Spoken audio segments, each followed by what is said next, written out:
John.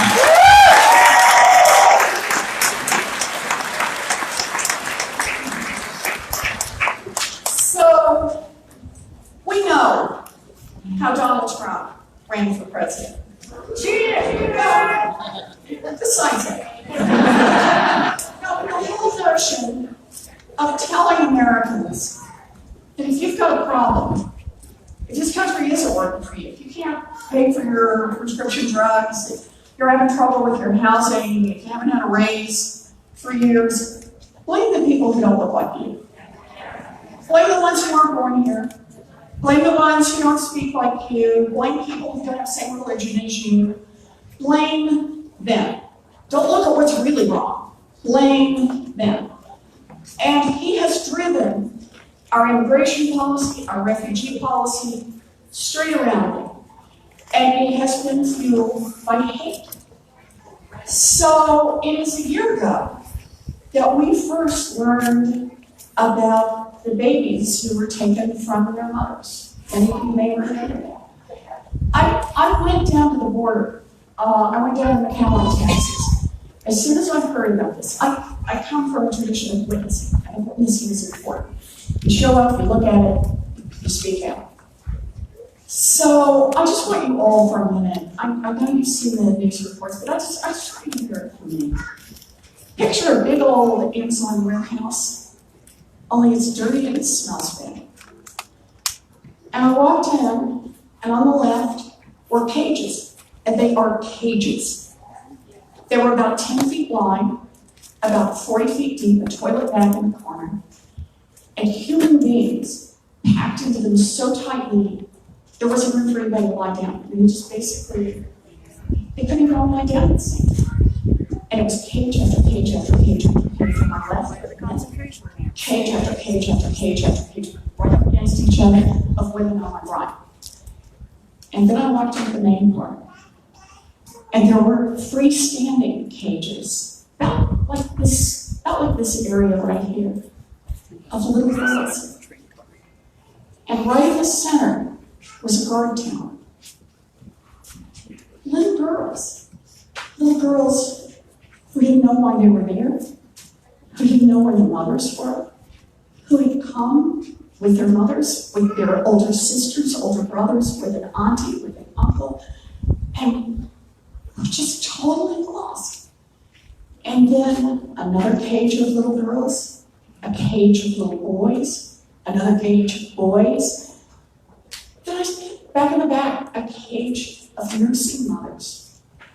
Mothers with babies in arms. I talked to one mother, and she said, she was from Central America. She said she had given a drink of water to a police officer and then heard that someone had reported to the gangs that she was working with the police. And she knew what that meant, that she and her baby would be killed. So she wrapped her baby up and ran to the border. She didn't know what happens to her next. She was just terrified, and all she could do was cry. I met mothers and held mothers whose babies had been taken from them. I talked to one mother who said, this was in another detention facility, she'd been sleeping on a cold concrete floor with her 7-year-old, cuddled up around her trying to keep him warm. And she said they came in the middle of the night and shook her awake and come with us. And she didn't know why. She got up and said, leave the baby. And she did. She went with them. And then she started to cry. She said, and I haven't seen him since then. 7 years old, and I don't know where he is. And she kept saying, and I never got to say goodbye. That was done in our name. It was done with our tax dollars. It was done by our government. That was a year ago. And today, the circumstances at the border are worse than ever. This is a moral stain on our country and a stain on every one of our elected officials who has participated in this.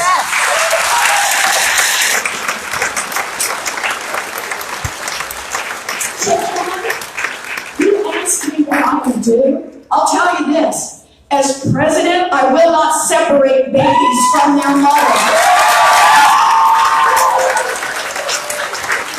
I will not use an immigration policy to maximize the pain of people who come to the United States fleeing for their lives and the lives of their children. But I'll tell you this. That's what I will do, and I love saying this, what a president can do by herself. But we cannot wait. We cannot wait. This continues to happen now. The trauma is being imposed on our children every day. I went to Homestead, Florida on the morning of the debate. I went again to witness, to see it, and I'll tell you this.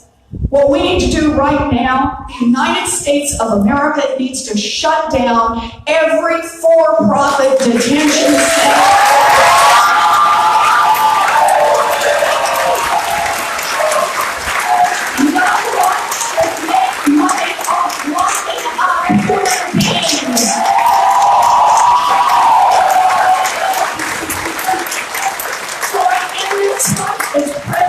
But I'm in this fight right now. And I will join you in the streets. I will join you in raising my voice. I will join you in saying to this government in Washington, no more. You cannot do this anymore.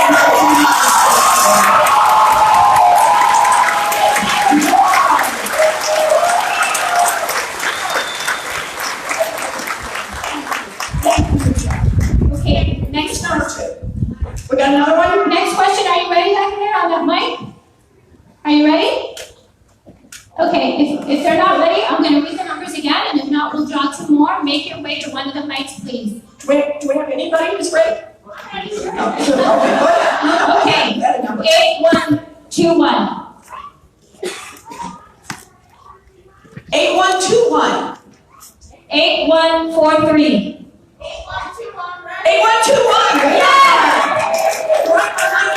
What was the second one you did after that? And we're going to do another one to make sure that We have while Mary makes her way to mic. 8154. Okay. All right, I think we got it. You ready? Okay. I'm ready. Oh, you brought your notes.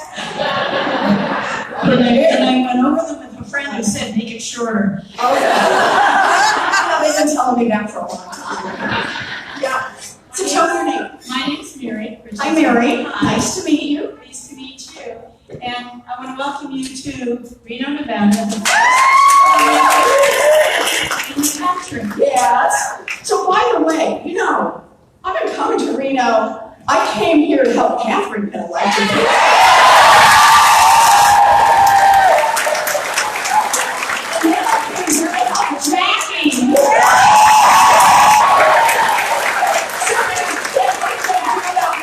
I at least got to say this.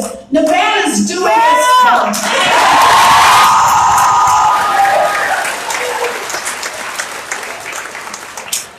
So, Yes. I love the fact that you have plans, and I also love the fact that you say we have to do things right now. Yep. What I'm concerned about is the USDA is being taken apart, the research, the low-hanging fruit they're being shipped out and told that they have to move or they will be fired with prejudice. As senator, as candidate, what do you do? What do you call us to do? Okay. It's a great question. So let me just start. I want to start by something. It's a great question. I want to start by saying something that's very controversial in Washington. I feel safe enough here with you all to say this, okay? But in Washington, this is really getting out there. I believe in science.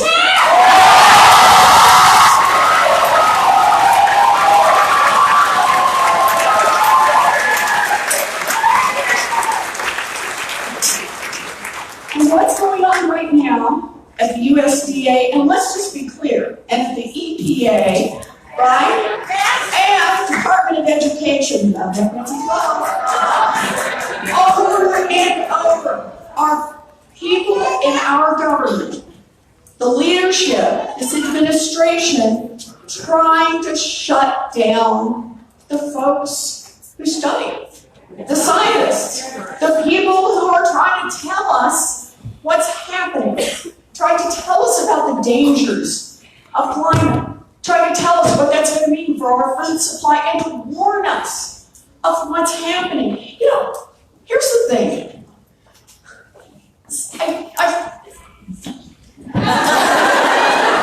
It really is. I mean, it's like you don't even know where to go with this. Science doesn't care whether or not we believe in it. It's going to happen anyway. And the notion that our leadership in Washington not only is kowtowing to the giant corporations and billionaires, they just want to ignore reality for as long as they can. And you know, again, I'll do it both ways. So, as president, I'm going with science, okay? And between now and then, we just gotta keep our voices up. And on this one, I particularly want to add another part. You know, we keep banging back. And I know it's frustrating, it's tiring, they keep doing from one terrible thing to the next terrible thing. But here's the thing. I want everybody at the USDA to know we are out here. And we are with you. You are not alone in this. I want everybody at the USDA to know that. I want everybody who's studying at the Department of Education to know that. I want everybody who's at the Consumer Financial Protection Bureau to know that. Now, you may not be able to pry the fingers of Donald Trump and his cronies off the levers of government right now, but we can sure as heck be loud about it and tell everyone who's working in those agencies we are grateful for what you do, and we're going to be there to back you up just as soon as November 2020 comes.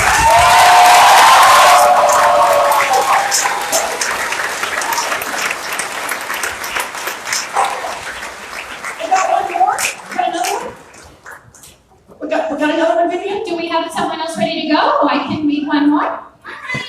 Oh, we'll leave more time for photos, and you can ask the center questions. Oh, all right. So, okay, not very many questions, but it's hot. And I do want to make sure everybody gets time to do a picture. We want to do that's enough.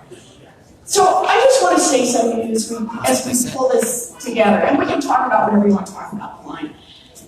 You know, when I got into this race, just so you understand this, I knew why I was in it.